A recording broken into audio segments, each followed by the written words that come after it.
Hello everyone, we continue with our 9th week of lectures. We are looking at polymer processing and recycling techniques in this course on polymers, which is covering different facets related to polymeric materials. As we discussed several aspects of processing of polymers and recycling, polymerization is an important aspect. And so, let us look at the manufacturing of polymers itself, especially from the point of view of mode of polymerization or process of polymerization. And so, the focus will remain on what are the commercial set of processes which are used in case of many important polymers. So, we look at what are these different polymerization processes and look at some of the examples of industrial polymerizations. So, largely when we look at the set of polymerization processes which are used in industry, they are bulk polymerization, or it is also referred to as the mass polymerization. Basically, monomer is taken along with initiator, let us say if it is a free radical polymerization, and then reaction is carried on, and there is no solvent, there is no other medium. So, that is why it is called bulk polymerization. This is solution polymerization where a solvent is added. So, in some sense bulk polymerization also there is a solution, the solution of polymer in monomer, because we start with monomer and initiator and or monomers which are reacting, and then slowly molecular weight builds up, but this is still a single phase mixture in case of bulk polymerization. In second case also, but we have a third component which is called the solvent. So, we have monomer, initiators or other catalysts or whatever the case may be, and also the polymer which is being forming due to the reactions, but then the third component is solvent. In case the polymer is not soluble beyond a certain molecular weight, quite often this is the case when we have, let us say, a semi-crystalline polymer. So, then there will be crystallization, polymer would crystallize out, or polymer solubility depends on the molar mass, and so beyond a certain molar mass the polymer may precipitate out. So, in that case polymerization occurs till a certain molar mass is reached, and then precipitation happens. So, we can get basically particles in this precipitation polymerization. Very similar is the case in case of suspension and emulsions also. In both cases we prepare monomer and solvent, which is, let us say, water. So, monomer and water mixture is prepared. Since monomer is not soluble in water, what we get is an emulsion. So, monomer droplets are distributed. So, what we have is monomer droplets which are distributed, and then surrounding is the a medium, a solvent medium, but it is not really solubilizing the monomer itself. And now the droplets act as reactors. So, each and every droplet reaction can happen. So, if monomer acts as a monomer droplet acts as a reactor, then we call it suspension polymerization. We can also prepare this emulsion, as it is called, because when one phase is distributed in another, we refer to it as emulsion using a surfactant molecule. And so, if we use a surfactant molecule which has let us say a head group which is water loving, and then a tail group which is monomer loving, then what happens is many of these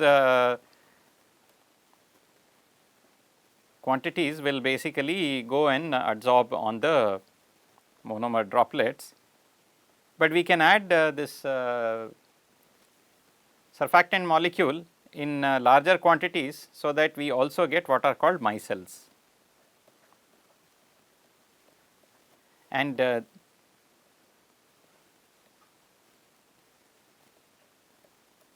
in emulsion polymerization,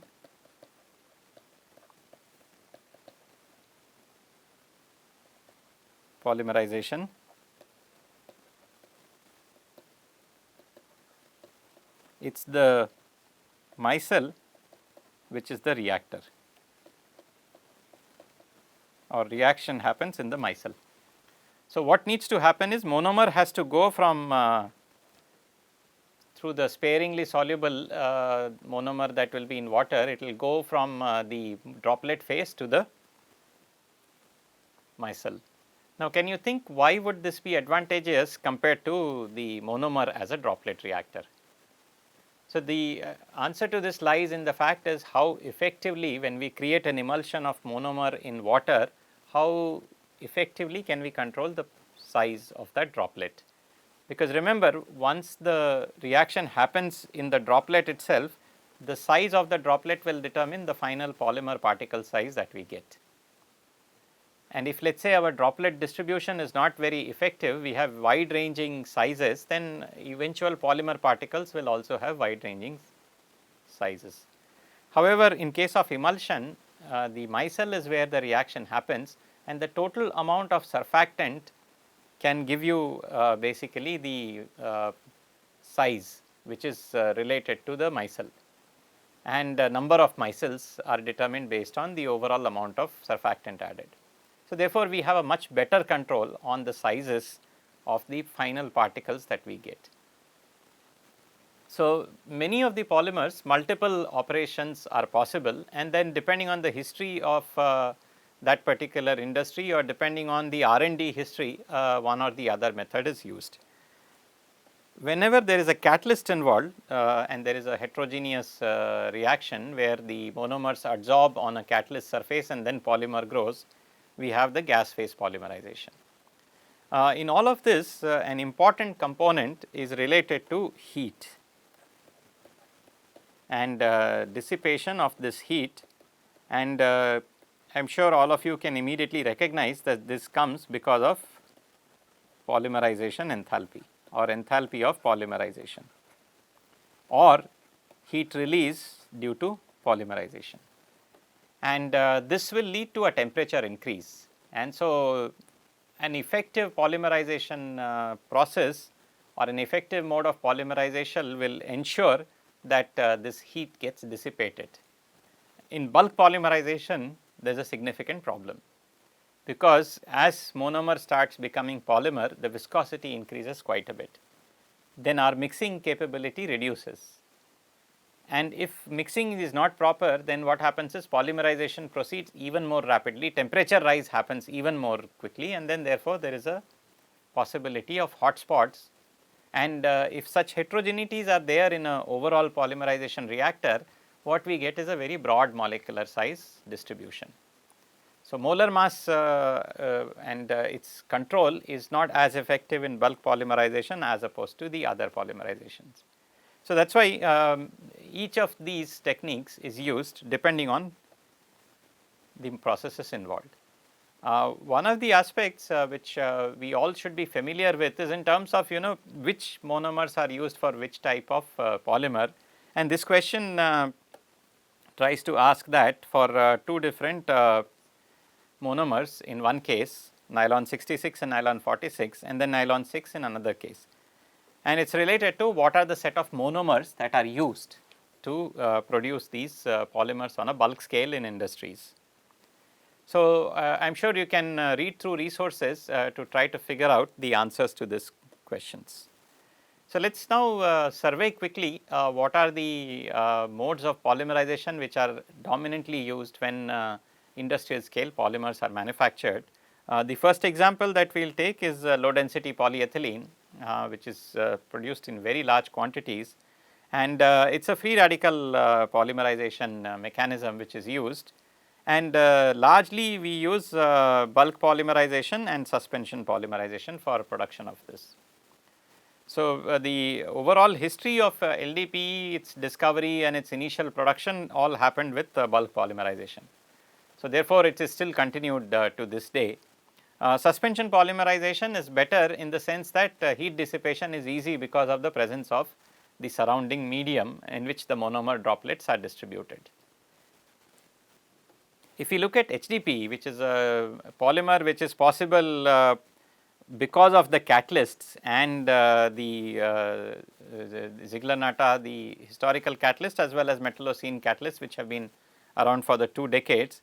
And here you can see that the processes which are used are either solution or precipitation polymerization, which are essentially the same set of processes. It is just that in precipitation polymerization, the polymer molar mass is significantly higher, so that precipitation happens. Also, suspension polymerization can be used to avoid the issues related to heat dissipation. However, the most common method these days for production of large quantities of HDPE and also polypropylene, for example. So large quantity of polyolefins these days are made using the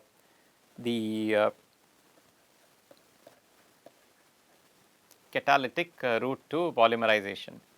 And we also have the fluidization technology, which is very effective, in which case solid particles mixed with gas can be fluidized and the overall mixture behaves like a fluid. And so you can mix and do a very effective control on concentrations and everything else in this fluidized gas phase polymerization process. And the amount of catalyst used is very small. So, in fact, for these very fine particles of catalyst can be used and very large amount of polymers can be produced this way. And given that it is a catalytic process, the control on branching or molar mass and all of that is very effective. So, that is why gas phase polymerization is the preferred route for polyolefins these days. So, even for polypropylene, therefore, the gas phase polymerization is quite commonly used.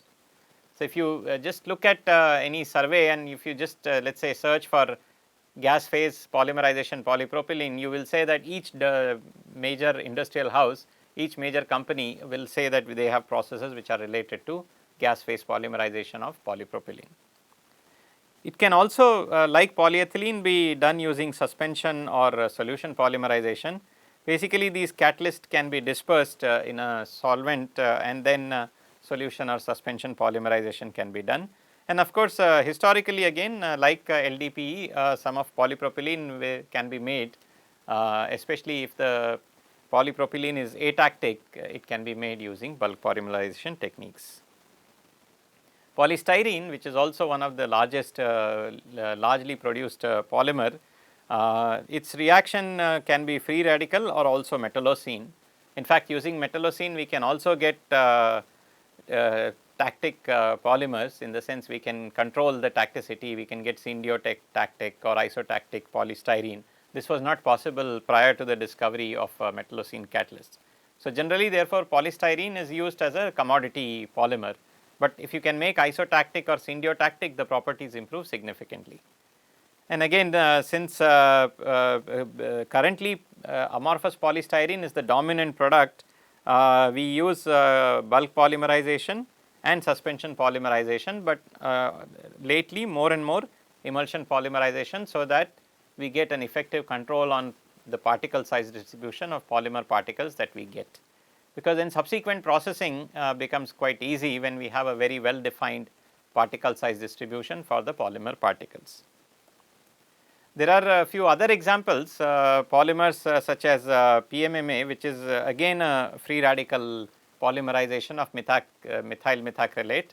And so, polymethyl methacrylate again can be made using bulk solution, suspension and emulsion. So, you can see certain commonalities, many of these free radical based polymers, bulk polymerization, solution and suspension polymerizations are preferred routes. On the other hand, butyl rubber, which has a cationic polymerization mechanism, is largely produced using precipitation polymerization. Acrylonitrile butadiene styrene, which is again a terpolymer of these three different components, can be made either using solution or emulsion phase. But SBS, which is an anionic polymerization, again is used precipitation polymerization for production of it. Polyacrylonitrile, which is again a CH2CHCN, it is a vinyl family of monomers, and that can also be made using precipitation polymerization. So, why one is used over the other? Sometimes the reason are historical, sometimes for better control gas phase and emulsion polymerizations have been preferred over the traditional routes such as bulk and solution polymerizations. So, with this we come to close of this lecture, which reviewed the polymerization processes that are available, and the question related to the exam, which was based on what are the different monomers that are used for different